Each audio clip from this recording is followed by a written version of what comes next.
La Segunda Guerra Mundial. Eventos, personajes, tecnología. Le doy la bienvenida a nuestro episodio del día de hoy. Episodio 128. Los polacos. Marzo 2023. ¿Quién diría? Este proyecto ya cumple 3 años.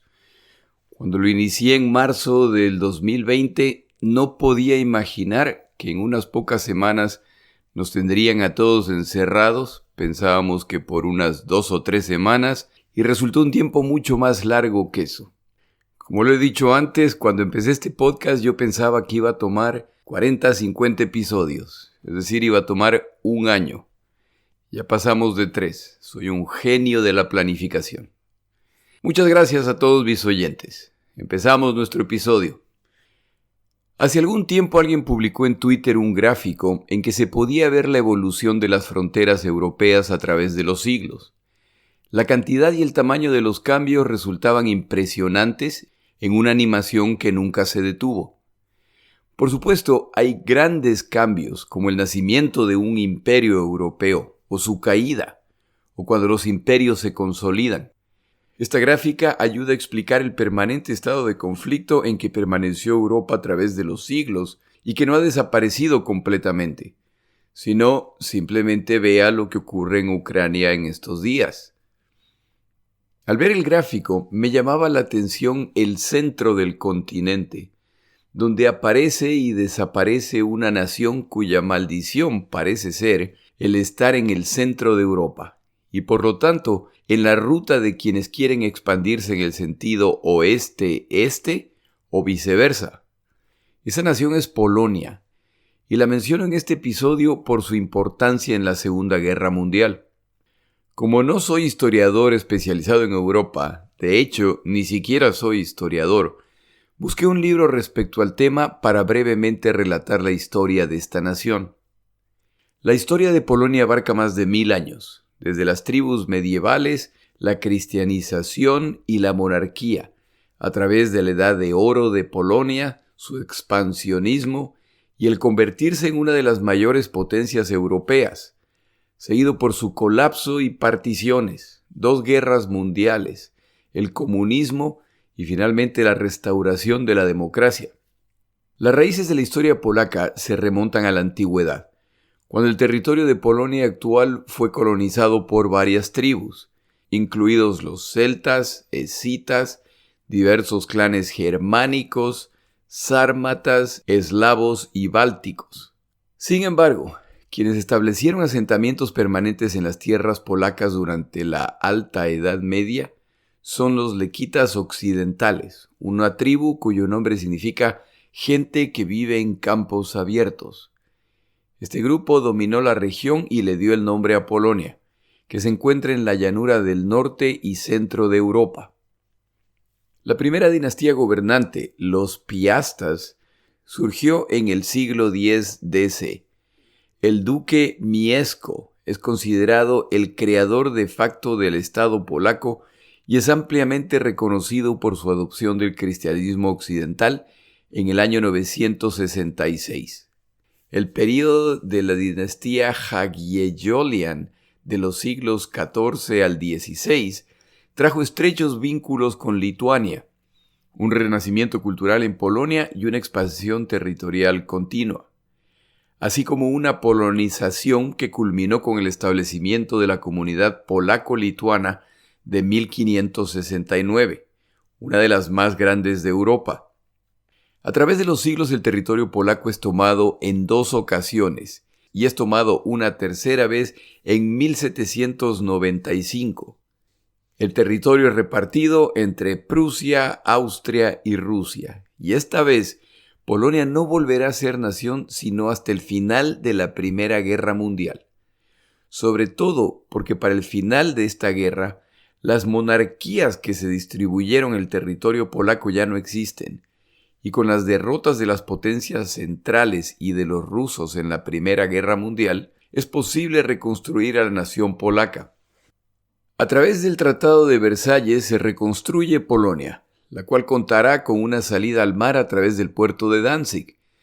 pero se dejan múltiples temas abiertos para ser decididos a través de plebiscitos. Esta decisión resultará en una permanente fuente de dolores de cabeza, no solo en Polonia, sino en todas las naciones que son creadas a través del Tratado de Versalles. A mí no me deja de llamar la atención que los polacos se encuentran sin nación por más de 130 años, en que se procura a toda costa que se asimilen y pierdan su identidad nacional. Pero esto no es posible y cuando llegue el momento de reconstruir la nación, los polacos están listos a unirse una vez más. Me pregunto cuántas naciones sobrevivirían este tipo de separación e intento de disolución. La historia de Polonia a partir de 1918 incluye múltiples conflictos y amenazas de conflictos, pero como su historia está llena de intentos de eliminarlos como nación, los polacos ya han asimilado el hecho de que es probable que eso vuelva a pasar y se preparan para resistir si ese es el caso. El evento reconocido, equivocadamente en mi opinión, como el inicio de la Segunda Guerra Mundial es la invasión alemana de Polonia.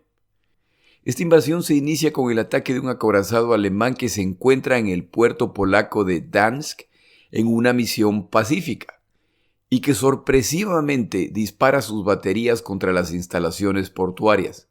Más tarde ese mismo día se inician los bombardeos de los aeródromos polacos y el avance de la infantería y blindados alemanes.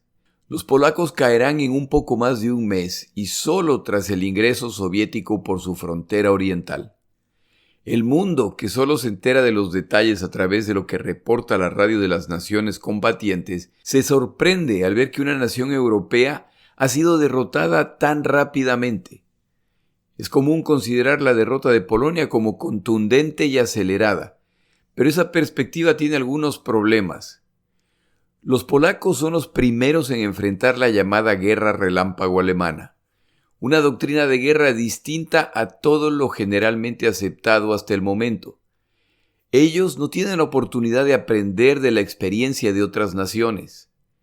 Llamar a esta derrota acelerada es fácil, pero ¿comparada con qué?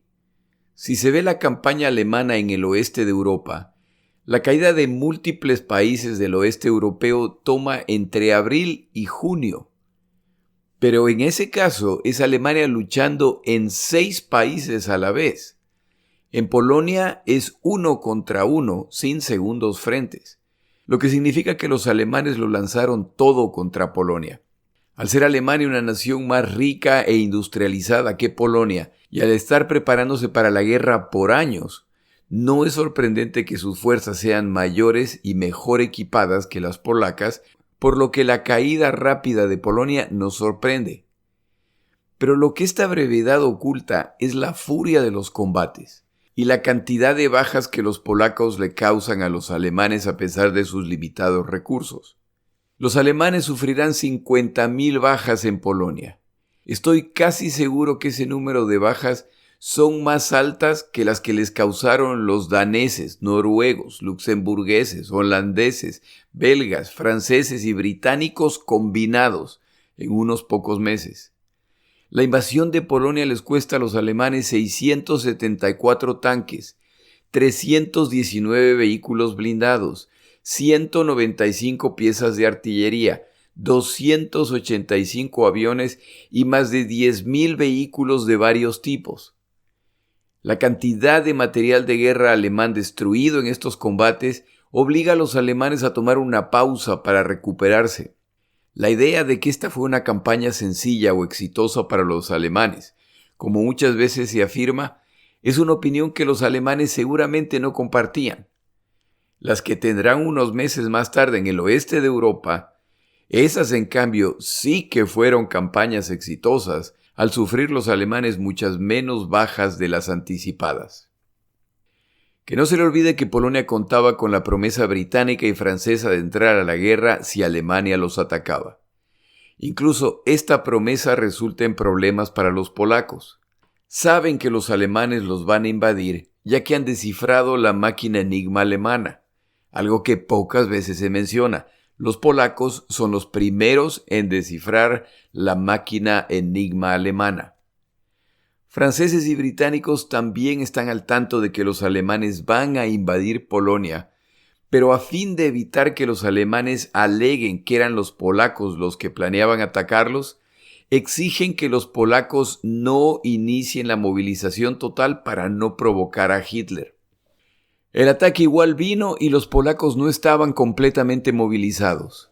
Una vez que se inicia la agresión, es hora de que franceses y británicos cumplan su palabra y ataquen a Alemania desde la frontera oeste. Hitler, que lleva años negociando con franceses y británicos, está convencido de que no pelearán, por lo que mueve la mayor parte de sus divisiones del ejército y blindadas hacia el este, ya que tampoco tiene duda de que los polacos sí van a pelear.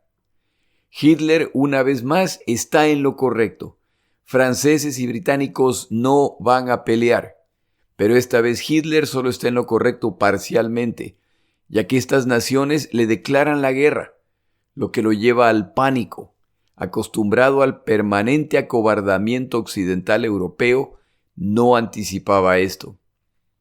La promesa francesa es lanzar un ataque masivo por tierra a más tardar 15 días después del ataque alemán principal.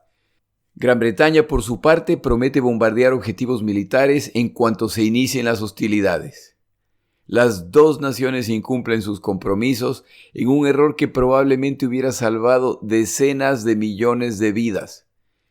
Los franceses ingresan al territorio alemán el 7 de septiembre y avanzan cerca de 8 kilómetros dentro del territorio alemán sin enfrentar oposición. La razón para esta falta de defensa alemana es que la casi totalidad del equipo y fuerzas armadas se encuentran en Polonia. Si los franceses lanzaban un ataque total y eran apoyados por la Fuerza Aérea Británica, a lo mejor llegaban hasta Berlín y los alemanes se hubieran visto obligados a abandonar Polonia para proteger su propio territorio, sabiendo que sin duda los polacos los perseguirían. Si ese hubiera sido el caso, no es descabellado pensar que a lo mejor se producía un colapso alemán. Esta hubiera sido una más de las guerras europeas y yo en este momento estaría paseando a mis perros. Pero eso no pasó y seguramente franceses y británicos se arrepentirán por la eternidad por su falta de decisión en un momento crucial. Las cosas van muy mal para Polonia, que pelea con la esperanza del ataque francés prometido 15 días después del inicio de la invasión. No solo que, como ya se mencionó, esto no ocurre, sino que las cosas se ponen aún peor cuando el 17 de septiembre ahora son sus otros vecinos, los soviéticos, quienes los traicionan e ingresan por el este para rematarlos, lo que ya deja sin esperanza a los polacos y presenta un tremendo dilema para franceses y británicos. Le han declarado la guerra a Alemania debido a su invasión de Polonia. ¿No deberían por consistencia hacer lo mismo con la Unión Soviética? Polonia cae traicionada por quienes supuestamente pelearían a su lado tras ser atacadas por dos de las naciones con los ejércitos más potentes de la época. Esta acción al menos ha traído la consecuencia de que Francia y Gran Bretaña, otras naciones también muy bien armadas, le han declarado la guerra a Alemania. Y como sabemos, estos eventos seguirán una escalada que a la larga resulta en un conflicto global nunca antes visto en el planeta. En el bando aliado, los polacos son los únicos que pelearán en esta guerra desde el primero hasta el último día, y lo harán en casi todo frente en que se combatió a Alemania. El 30 de septiembre, el gobierno polaco se exilia a Rumania y un nuevo gobierno, bajo el general Sikorski, se constituye. Este gobierno, luego de Rumania, irá a Francia y tras su caída a Inglaterra, desde donde operará a lo largo de la Segunda Guerra Mundial. Esta caída marca apenas el inicio de los horrores que les esperan a los ciudadanos polacos. En el sector occidental del territorio polaco, los alemanes establecen el llamado Gobierno General, que es una zona especial donde planean reunir a judíos y a otros, de acuerdo con su filosofía, indeseables. Por el lado soviético, ellos afirman haber ingresado a Polonia para proteger a la población de ascendencia bielorrusa y ucraniana que se encontraba en territorio polaco. Al rato se hace un plebiscito inventado en que la gente supuestamente elige volverse parte de la Unión Soviética. Parte del territorio polaco es generosamente donado por los soviéticos a Lituania, la cual en pocos meses también será invadida por los soviéticos.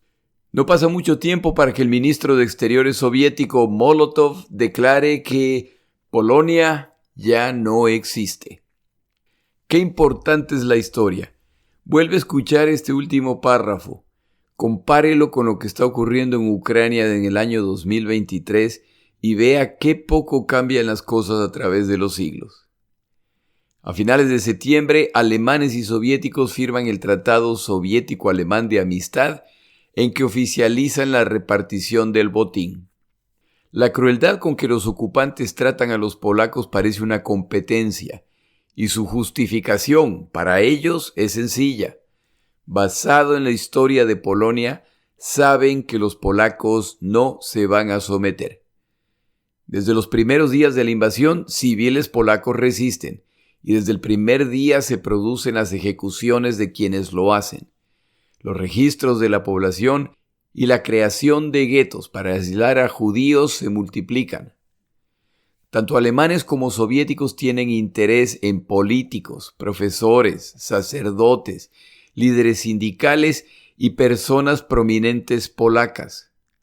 Los identifican, los capturan, los deportan, y tanto alemanes como soviéticos se dedican a tratar de eliminar al liderazgo político polaco. Empiezan a proliferar los campos de concentración. Los soviéticos van a deportar alrededor de 2 millones de polacos a los gulags, sus prisiones siberianas. Aproximadamente la mitad no van a regresar. Los alemanes, como se mencionó en los episodios iniciales de este podcast, ingresan al territorio polaco junto con las tropas de la SS, las cuales desde el inicio se dedican al asesinato de judíos y de civiles que resisten. Sus prácticas son tan chocantes y malvadas que algunos comandantes alemanes los desarman y detienen a fin de enviarlos a Alemania para ser sancionados, hasta que reciben órdenes de no interferir con sus actividades. Ellos reportan directamente a Hitler. A los pocos meses de la invasión se producen los eventos de Katyn, las ejecuciones masivas de militares y líderes civiles polacos. Es importante recordar que esto ocurrió no en medio de batallas o mientras están en guerra. Esto lo hizo la Unión Soviética meses más tarde, cuando ya controlaban el territorio polaco. El plan alemán para Polonia es el traslado de millones de alemanes a este territorio para que desarrollen el espacio vital necesario para el imperio alemán que durará 1000 años. ¿Qué pasará a la población que ya vive ahí? Muchos serán enviados a Alemania como mano de obra esclavizada, pero los alemanes no pueden todavía hacer pública la parte principal de su plan. Millones de polacos y otros indeseables están destinados a ser enviados al este, tal vez Siberia, para que vivan y mueran allá. Esto será posible solamente cuando traicionen a su aliado soviético e invadan su territorio. Los que no sean deportados a una muerte lenta en los gulags o a Alemania como mano de obra esclava o doméstica, se convertirán en una masa analfabeta cuyo único propósito será servir a sus amos alemanes. Polonia se va transformando en el centro de recolección de judíos europeos, de prisioneros, de disidentes y de todos aquellos que los alemanes consideraban que no tenían derecho a vivir. Los polacos nunca dejarán de combatir en esta guerra, ni dentro ni fuera del territorio polaco. Tomamos una pausa en nuestro episodio.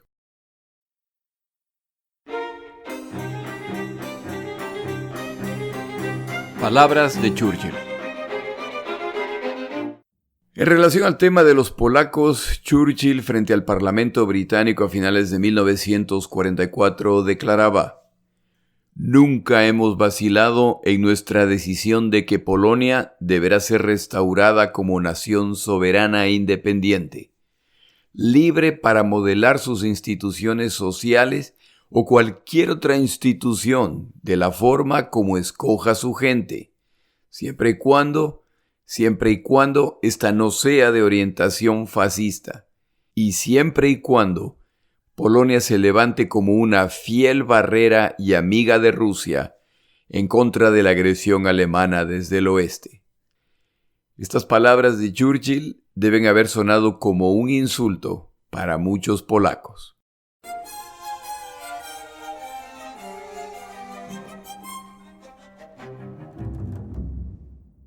Una de las organizaciones polacas de las que menos se habla, pero que fue una de las más exitosas de la Segunda Guerra Mundial, es el gobierno clandestino polaco, también conocido como el Estado Secreto Polaco, el cual operó bajo la ocupación alemana y soviética. No existió en ningún otro país ocupado en Europa una organización que lleva a abarcar tantas funciones como esta, con el desafío adicional de que lo hizo bajo condiciones terribles, dada la cantidad de crímenes que se cometieron contra los polacos y otros en este territorio.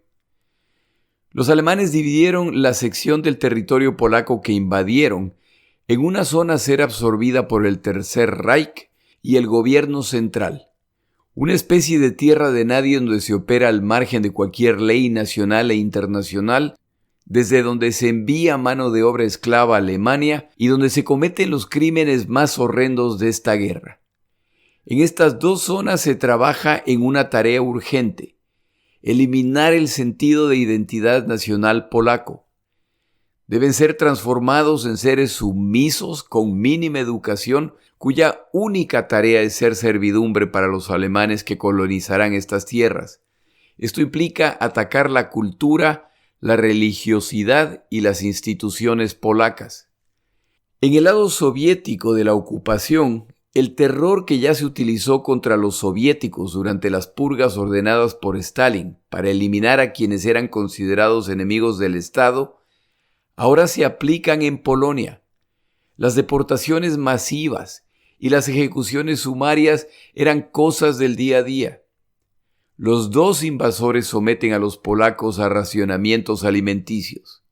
No es sorprendente que los intentos de resistir a los invasores se multiplican, pero inicialmente lo hacen de forma descoordinada y local. Se estima que 40 organizaciones independientes se forman para resistir la ocupación, pero no pasa mucho tiempo hasta que estas son coordinadas a través del gobierno clandestino polaco. El gobierno clandestino polaco era conocido como el PPP, Polski Państwo Podziemne. Si aparezco muerto uno de estos días, fue el gobierno clandestino polaco en retaliación por la terrible afrenta a su idioma que acabo de hacer. Entre las primeras organizaciones creadas por este gobierno se encuentra el Servicio para la Victoria Polaca. Su tarea es coordinar la lucha armada por los siguientes 6 años. Y así se empiezan a desarrollar dos realidades paralelas en Polonia. La visible es controlada por alemanes y soviéticos. Más tarde por alemanes solamente al expulsar a los soviéticos del territorio polaco, y más tarde por soviéticos solamente cuando finalmente expulsan a los alemanes. La segunda realidad que existe en Polonia es la invisible. Esa es la que ocurre tras puertas cerradas, en la noche y en secreto. Esta segunda es controlada por el PPP. Las tareas de este gobierno clandestino van mucho más allá de combatir militarmente a los ocupantes. Su tarea principal es mantener el orden, las instituciones y la identidad polaca. Como tarea adicional, documentarán los crímenes cometidos por alemanes y soviéticos para que sean perseguidos cuando esta guerra termine. La parte civil de las tareas la realizará la llamada Delegación Polaca, la cual se encargará de temas judiciales, apoyo social, agricultura, la prensa, la educación y la cultura. Sorprendentemente, durante este periodo existieron alrededor de 50 partidos políticos polacos con múltiples tendencias de derecha e izquierda, pero por supuesto sin llegar a los extremismos políticos representados por los ocupantes. Las funciones del gobierno son ocupadas por voluntarios, los cuales no faltan una vez que la invasión se inicia. Es particularmente alto el número de militares entrenados dispuestos a servir. Ellos son quienes no pudieron escapar durante la invasión, los que no fueron capturados y que no están dispuestos a vivir bajo ocupación. Para 1942 adoptan su nombre definitivo. Son la Armia Krajova, el ejército casero. Este ejército practica y se prepara para el día en que enfrentarán a los alemanes para expulsarlos de su territorio, y dados los avances de las Fuerzas Armadas soviéticas, está claro que el enfrentamiento definitivo ocurrirá en 1944. La debilidad alemana, luego de Stalingrado, Kursk, Italia, y ante los inminentes desembarcos aliados en Europa, ya se ha vuelto evidente. Tienen incluso fuerzas especiales, las cuales han sido entrenadas por los británicos. Ellos trabajan como partisanos, saboteadores y combatientes en zonas aisladas. Forman toda una red de fabricación de explosivos y de distribución de armamento. Sus operaciones van incluso más allá de su territorio, y son estas fuerzas las que reportan a los aliados las pruebas que están realizando los alemanes en su territorio utilizando cohetes que más tarde van a ser conocidos como el V1 y el V2, y de los cuales hemos hablado en otros episodios. Quienes no pueden combatir apoyan al gobierno clandestino polaco distribuyendo propaganda, realizando actos pequeños de sabotaje y pintando anclas en las paredes. El ancla, formada por la combinación de la letra P y la letra W para las palabras polacas Polonia combativa. Esta combinación de letras en forma de ancla se volvió el símbolo de la resistencia polaca. La fuerza de resistencia polaca tenía como tarea acosar al enemigo y lanzar ataques contra sus tropas, lanzar ataques de venganza cuando la población civil sea atacada por el enemigo. Estos ataques se deben realizar utilizando el nombre de la unidad responsable, pero cuando sea posible se debe dejar el signo del ancla en un lugar visible. Cuando Alemania ataca a la Unión Soviética, las prioridades cambian y los ataques se concentran en la infraestructura de apoyo a Alemania. Entre 1941 y 1944, más de 700 trenes son atacados e incendiados. 14,000 vagones de tren son destruidos, así como 38 puentes. Este relato respecto a los ataques partisanos en Polonia conecta con el de los partisanos soviéticos. Los siguientes fueron los servicios provistos por el gobierno clandestino polaco. El sistema judicial. Su objetivo principal era lidiar con casos de colaboracionismo y traición, y empiezan a emitir sentencias a las pocas horas de la invasión en 1939 contra quienes están colaborando con la Gestapo y con los alemanes. Las ejecuciones están a cargo del servicio secreto polaco. Entre los crímenes castigados se encuentran el soborno a judíos escondidos o a los polacos que esconden a los judíos. La idea es que a todos les quede claro el impacto de colaborar con los alemanes. El sistema educativo. Uno de los primeros pasos tomados por los alemanes al ocupar Polonia fue disolver todas las instituciones académicas. Los polacos ya no tienen necesidad de educación más allá de educación primaria o vocacional. Miles de profesores polacos voluntarios ofrecen decenas de miles de horas de clase a quienes quieren aprender. Se continúan dictando clases de historia y del idioma polaco. A la larga, desarrollan una certificación en la cual se gradúan más de 6,500 estudiantes solamente en Varsovia. Llegaron incluso a establecer instituciones clandestinas de educación superior en áreas como lingüística, historia, matemáticas y medicina. Más de 10,000 estudiantes se gradúan durante la guerra. Aquellos que son descubiertos aprendiendo o enseñando a otros son enviados a campos de concentración o simplemente ejecutados. La prensa clandestina. Esta también es una área en que los alemanes se concentran en destruir y reemplazar con sus propias publicaciones y mensajes. El principal: Polonia no puede sobrevivir sin Alemania. La prensa clandestina polaca, que en ocasiones utiliza las mismas prensas que utilizan los alemanes durante el día, pero en la noche, no deja de publicar los crímenes que se están cometiendo contra la población polaca. También se especializan en publicar detalles de las victorias aliadas contra los alemanes. Solo en Varsovia circulan más de 700 publicaciones clandestinas durante la guerra. En medio de todo esto crean también una organización de apoyo a los judíos, entendiendo que la separación entre judío y gentil es una categorización que quieren imponer los alemanes. Estos son polacos a los que hay que apoyar. Buscan apoyar a judíos que se encuentran en guetos o que se encuentran escondidos. Para 1944, los soviéticos finalmente ingresan al territorio polaco mientras siguen expulsando a los alemanes.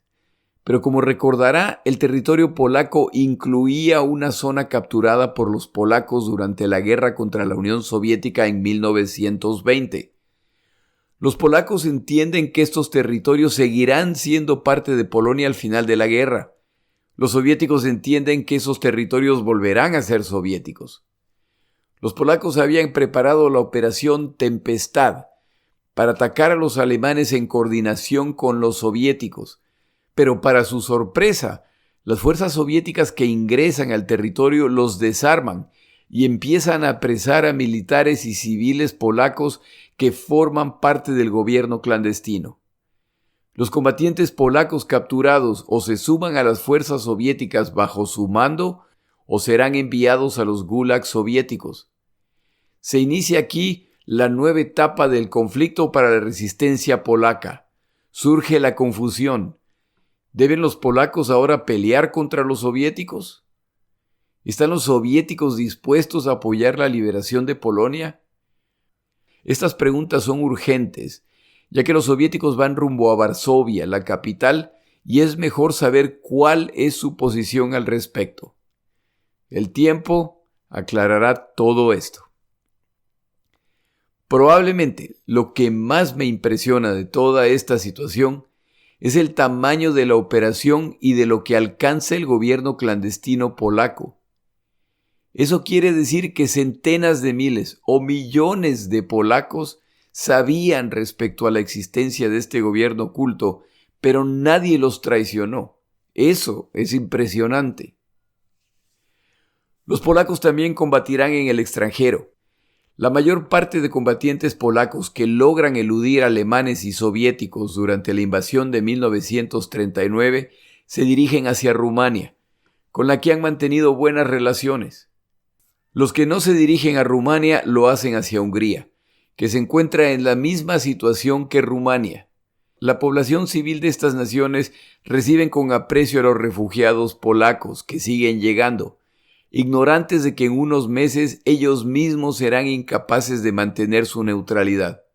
La presión alemana se incrementa inmediatamente. Los rumanos están recibiendo a los polacos y les permiten movilizarse libremente. Deben encerrarlos y quitarles sus armas. Además, les están permitiendo continuar en ruta hacia Francia y esto Alemania no lo puede tolerar. Normalmente esto resultaría en un problema diplomático en que Rumania demanda de Alemania que no se mete en sus asuntos. Pero esta es la Alemania nazi y hay suficiente evidencia de que con Adolfo Hitler no se juega. Los rumanos empiezan a internar a los polacos, pero les permiten tantas libertades que las quejas alemanas y soviéticas continúan. A través de organizaciones fascistas en Hungría y Rumania, la presión se incrementa contra estos gobiernos para que se encarcele a los polacos. Los arrestos poco a poco se vuelven más comunes y los capturados son enviados a centros de detención lejos de fronteras o de la costa. Las embajadas polacas en Rumania y Hungría se dedican abiertamente a la falsificación de documentos, en que la profesión de combatientes polacos cambia a clérigo, músico, profesor, estudiante.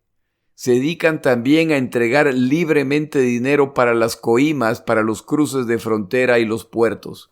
Para el momento de la derrota final de Polonia, las fronteras ya son patrulladas por tropas soviéticas que capturan a quienes intentan abandonar el país.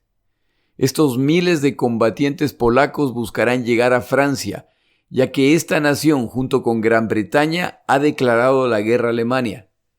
Si busco un mapa de Europa, verá que este no es un viaje sencillo. Deben pasar por múltiples países o incluso tomar desvíos que los llevan a Asia o África, pero poco a poco, combatientes polacos siguen llegando a Francia. Los militares polacos que llegan a Francia, especialmente oficiales, notan inmediatamente que los preparativos franceses para una potencial guerra contra Alemania son similares a los planes polacos. Ellos saben que intentar pelear una guerra del estilo de la Primera Guerra Mundial contra los alemanes resultará en un desastre. Lo saben de primera mano. Pero los franceses, no muy distintos a los británicos, se ven a sí mismos a un nivel militar muy superior a los polacos. A ellos no les pasará lo mismo. Los militares polacos insisten y se frustran al ver el ambiente relajado y confiado de Francia. Ellos, los polacos, tenían la misma actitud y esto les ha costado su país. Los franceses no lo ven, pero se acerca un desastre para el cual creen estar preparados. Si usted ha escuchado este podcast, sabe que efectivamente a Francia no le pasa lo mismo que a los polacos. Los franceses caen en menos tiempo, en la derrota más desastrosa y más desalentadora de la Segunda Guerra Mundial. Y el oeste de Europa ha caído. Los polacos nuevamente se ponen en camino, esta vez hacia Gran Bretaña, donde miles de combatientes se reagrupan. Se destacan entre tantos los aviadores polacos y checoslovacos que pelean junto a los británicos durante la batalla de Gran Bretaña, una historia que merece ser contada ya que parece de novela. La suerte de los combatientes y las centenas de miles de civiles polacos vuelve a cambiar el 22 de junio de 1942, cuando se inicia la invasión de la Unión Soviética. La situación a inicios de esta invasión es tan caótica y el avance alemán tan abrumador que Stalin se da cuenta que cuenta con centenas de miles de combatientes aprisionados que podrían estar combatiendo junto a ellos. Los soviéticos inician contactos con el gobierno polaco en el exterior. Los polacos aprisionados por los soviéticos desde hace más de un año, los cuales, de acuerdo al autor consultado esta semana, sumaban más de 50,000 combatientes y más de 250,000 de civiles, viven en condiciones miserables en que la privación y el maltrato son permanentes. Durante su encarcelamiento son presionados y maltratados para obtener confesiones falsas de ser enemigos de los soviéticos, o de haberse involucrado en actos criminales o de sabotaje durante la ocupación soviética. Tras acordar con el gobierno polaco en el exilio que lucharán del lado soviético, Stalin declara una amnistía para los prisioneros polacos. No está de más preguntarse ¿amnistía de qué?, si su único delito era ser polacos. Los liberados se ponen en camino a pie rumbo a los centros de reclutamiento que ya se han abierto. Los soviéticos no facilitan su traslado en absoluto, primero por la emergencia que enfrentan, pero también porque esta forma de liberación resultará en que muchos desaparezcan sin dejar rastro y sin que nunca se pueda establecer qué ocurrió a decenas de miles de desaparecidos. La idea es que los polacos deberán empezar a combatir junto a los soviéticos en 1941. Pero lo que llega a los centros de reclutamiento polacos son seres demacrados, desnutridos y enfermos, algunos de los cuales no sobreviven, por lo que el plan debe retrasarse. El objetivo es crear una fuerza de combate de cerca de 100,000 combatientes polacos. En el proceso de iniciar el enfrentamiento, se empieza a notar claramente que un gran número de oficiales polacos de mediano y alto rango han desaparecido. Visto que el número de estos oficiales es mucho menor que el de soldados, la altísima proporción de estos que no aparecen llama la atención a los polacos. Ellos piden a los soviéticos de que se aseguren de que todos los polacos en cautiverio han sido liberados. Es claro que un grupo muy selecto de militares polacos no lo han sido. Los soviéticos confirman que todos han sido liberados. Si usted ha escuchado los episodios de este podcast relacionados con Katyn, sabe lo que en realidad ha pasado.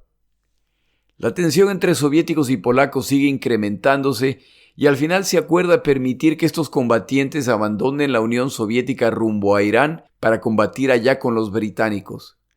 Para agosto de 1942, alrededor de 75,000 combatientes polacos, acompañados de 40,000 civiles, abandonan la Unión Soviética con la esperanza de que cuando llegue el momento podrán regresar a su territorio para luchar por su liberación.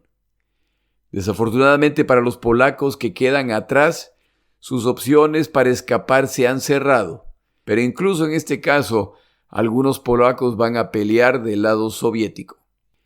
Decidí grabar este episodio porque Polonia es fundamental para entender esta guerra y porque esta nación sufrió desproporcionadamente durante este periodo.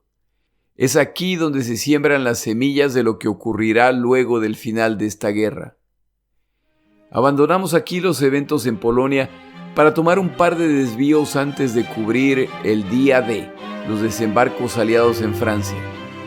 En el siguiente episodio hablamos de la Fuerza Aérea Soviética. Mi nombre es Jorge Rodríguez. Gracias por acompañarme. Para información adicional respecto a este episodio, las notas de este podcast, que incluyen la narración de este episodio, así como acceso a resúmenes, videos, documentales y materiales adicionales gratuitos disponibles en el Internet, por favor vaya a Amazon y busque el libro La Segunda Guerra Mundial, Eventos, Personajes, Tecnología. Al comprar estas notas me ayuda y me apoya financieramente. Puede encontrar información adicional en mi página web, lasegundagm.com. Muchas gracias.